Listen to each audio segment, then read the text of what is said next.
Thank you sa napakabonggang block screening na ito with Lazy Boy. Thank you, maraming salamat sa Katji family. Thank you po dahil nandito po kayo para supportahan ulit kami sa aming second movie for this year. And maraming salamat. And of course, sa time nyo na nandito kayo Thursday ng hapon ngayon, so may mga trabaho pa yung iba. And sana matuwa kayo sa movie. Yung iba dito, parang mga second time na nila napanood. Pero sobrang maraming salamat sa love and support na binibigay niyo po sa amin. Sisi, meron siyang event ni Sir Gabby sa ABS ngayon.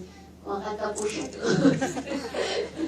Nakanta po siya doon, kaya ako muna po yun nandito. Pero, nagpapasalamat po siya sa inyong lahat. And, ayun, may kita niya na itong picture natin mamaya. So, maraming salamat. And may guesting kami mamaya sa Gandang Gabi Vice. So, hindi ko po matatapos yung buong movie. Kasi 5 up all time namin. So, pero, sobrang thank you. Sobrang maraming salamat po talaga sa lahat-lahat ng suporta and pagmamahal niyo sa amin. Yes, sobrang thank you. I love you all. Thank you.